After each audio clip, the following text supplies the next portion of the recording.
Bonjour à tous et bienvenue dans cette nouvelle vidéo. Aujourd'hui on va faire une vidéo assez simple comme d'habitude parce que j'aime bien faire des vidéos assez simples, assez cosy qu'on peut regarder en 10 minutes. Et donc ça va être mes derniers coups de cœur littéraires. Et donc on va pas tarder plus longtemps et on va commencer du plus ancien au plus récent. On commence tout de suite avec Romance de Arnaud Catherine. Et tout simplement, je vais vous lire le synopsis parce qu'il n'y a pas mieux que ce synopsis pour vous décrire cette histoire. C'est le mojito, c'est un léger accident. C'est parce qu'il n'a pas rencontré de fille, c'est parce que je n'ai pas rencontré de garçon. C'était juste pour essayer. C'est pour avoir tout fait ensemble. C'est pour tous les amis pareils. C'est entre lui et moi. C'est la première et la dernière fois. C'est rien, ça va passer. Vince et Octave sont meilleurs amis. Vince sait qu'il est homosexuel depuis longtemps et il l'assume complètement. Il n'a absolument aucun problème avec sa sexualité. Tandis que Octave, lui, se décrit comme hétéro. Sauf qu'un soir, Vince et Octave vont s'embrasser et ça va tout changer dans leur amitié. C'est vraiment un roman qui est super touchant sur des personnages très imparfaits.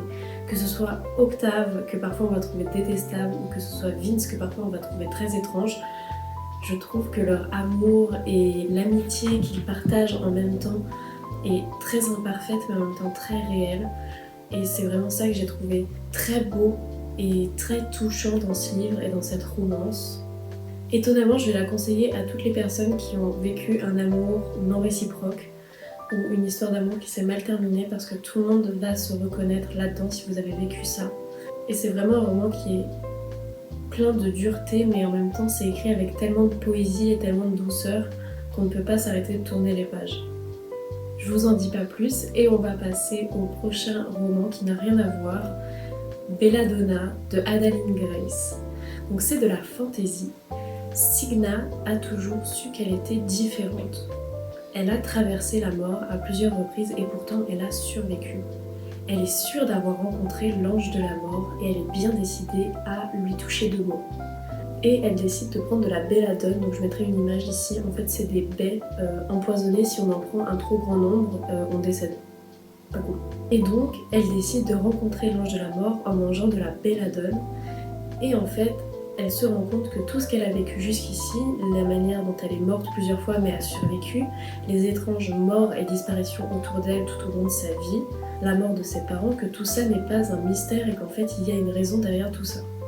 Et cette raison est peut-être un petit peu plus difficile à croire que ce qu'elle pense. Donc c'est une saga en pour l'instant 3 tomes et demi. Il y a le dernier tome qui est sorti il y a pas longtemps qui s'appelle Rolly. J'ai lu les 2 premiers et j'ai absolument adoré. J'ai commandé le 3e, j'ai très hâte de le lire.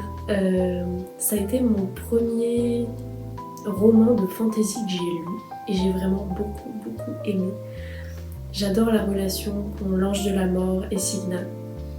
Plein de contradictions, d'amour, de poésie encore, de tristesse aussi beaucoup parce que c'est pas facile de toucher à la mort autant, d'être constamment touché par la disparition de ses proches, des gens qu'on aime.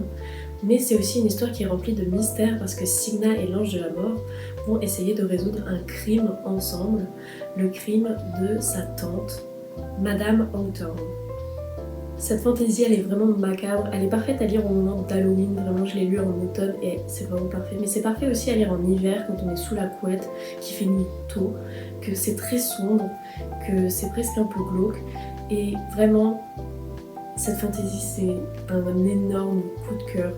Je peux que la conseiller si vous aimez les personnages qui sont très différents, l'ambiance du 19e siècle, le surnaturel, le paranormal aussi, les enquêtes et l'amour.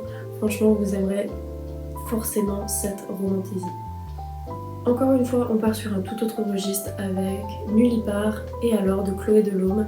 Enfin, c'est un collectif en fait qui l'ont écrit, il y a toutes ces personnes qui l'ont écrit. Et en fait, c'est un court essai sur le fait de ne pas vouloir d'enfant, de ne pas vouloir être mère ou père et d'avoir ce choix d'être nullipare.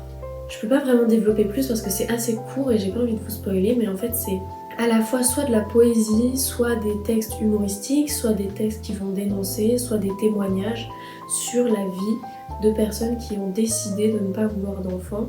Et pas nécessairement pourquoi, parce qu'on comprend très vite que parfois il n'y a pas de raison et qu'on n'a pas à se justifier de ne pas avoir envie d'enfant. Et c'est un sujet qui m'intéresse beaucoup parce que je ne sais pas si je veux avoir des enfants, parce que j'ai envie de penser au présent, j'ai pas envie de penser au futur pour l'instant. Et ça a vraiment été un coup de cœur parce que j'ai trouvé ça très touchant la manière dont ces personnes parlent de l'amour envers les enfants sans pour autant en vouloir et avoir pas forcément cette contradiction, parce que c'est pas du tout une contradiction d'aimer les enfants et de ne pas en vouloir, mais ce que la société voit comme une contradiction, parce que quand on dit qu'on ne veut pas d'enfants, souvent on pense qu'on déteste les enfants, ce qui n'est absolument pas le cas. Et donc j'ai trouvé ça vraiment passionnant. Et toutes ces personnes écrivent d'une manière très très différente. Il y a des personnes de tous âges, de tout genre, et c'est vraiment passionnant à lire. Il y a des personnes qui vont écrire de manière très littéraire, des personnes qui vont l'écrire de manière plutôt humoristique, des personnes qui vont faire plutôt un témoignage personnel sur le fait d'être nullibare, qui est un mot absolument horrible, on le voit dans le prologue de cet essai littéraire. Enfin bref, si vous êtes intéressé par le féminisme, le fait de ne pas vouloir d'enfants, la question de la parentalité dans un monde patriarcal, ce livre vous plaira. L'avant-dernier livre, c'est Le garçon et le dragon de Hidonaka. Un jour, Shitaro tombe dans le lac où vit apparemment le dragon de la guérison.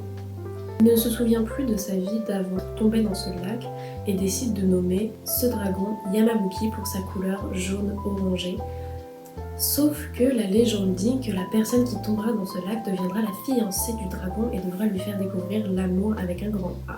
Pas forcément l'amour du désir, l'amour amoureux qu'on partage en couple, mais vraiment juste l'amour platonique et ce que c'est l'amour d'humain à humain. Sauf que Shitaro, lui, veut retrouver sa famille, il se dit que quelqu'un doit l'attendre, sauf qu'en fait, la vérité se retrouve beaucoup plus tragique et dramatique que ce qu'il en est. Et c'est vraiment un manga qui est magnifique, il est super bien dessiné, il y a des magnifiques illustrations partout, il est incroyablement bien dessiné, c'est du fantastique, je peux pas trop vous montrer pour pas trop vous spoiler, mais c'est du fantastique, c'est à la fois très drôle et à la fois super triste. J'ai failli lâcher une larme en le lisant, donc trigger warning, maltraitance sur les enfants. Et vraiment c'est super bien écrit, c'est super bien traduit.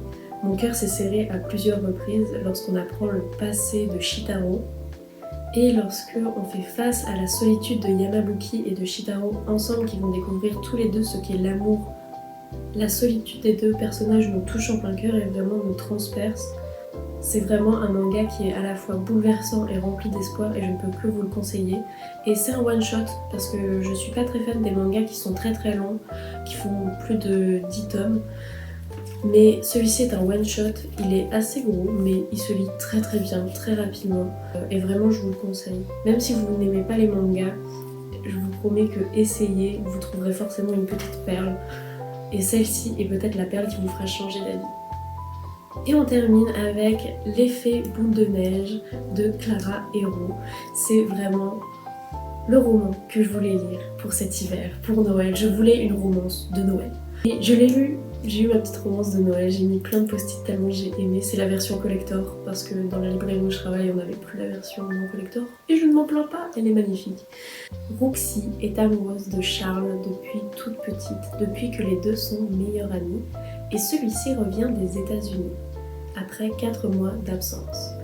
Sauf qu'il revient au bras de Jude, une belle, magnifique et gentille femme qui a tout pour rendre Charles amoureux et heureux.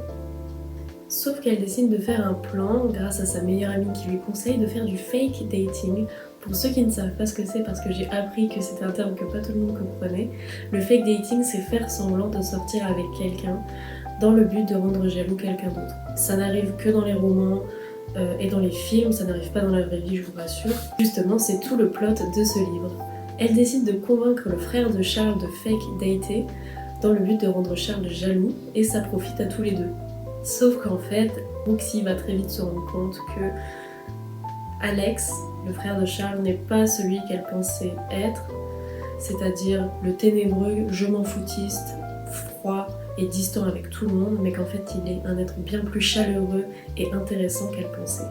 C'est une romance qui est toute mignonne mais qui parle de termes très importants pourtant, comme l'adultère, le fait de ne pas se sentir à sa place dans sa famille, et vraiment je ne peux que vous le conseiller. C'est vraiment une douceur, c'est vraiment un bonbon tout sucré qu'on a envie de dévorer pendant l'hiver. Je l'ai lu vraiment très rapidement, il se dévore et il y a des phrases vraiment magnifiques. Et en plus dans celle-ci on a le point de vue de Alex pendant tout l'épilogue. Et c'est super bien d'avoir le point de vue masculin de cette romance où on a uniquement le point de vue de Roxy. Tu imagines vraiment faire semblant de sortir avec moi, de m'aimer? Ne vois-t-il pas à quel point c'est ridicule? Son regard glisse sur moi un instant puis il déclare d'une voix rauque: non, c'est vrai, je n'imagine pas faire semblant. Si vous cherchez votre romance pour l'hiver, je ne peux que vous conseiller l'effet boule de neige qui fera forcément fondre votre petit cœur. Et voilà, on a tous mes coups de cœur de fin d'année. J'espère que cette vidéo vous a plu. Moi, elle me fait beaucoup de bien. Ça me fait beaucoup de bien de tourner des vidéos simples qui sont assez courtes, qui font moins de 15 minutes. Puis pour le montage, c'est beaucoup plus facile et ça me rend vraiment très heureuse de reprendre mes vidéos petit à petit, de faire des choses simples et cosy qu'on peut regarder rapidement.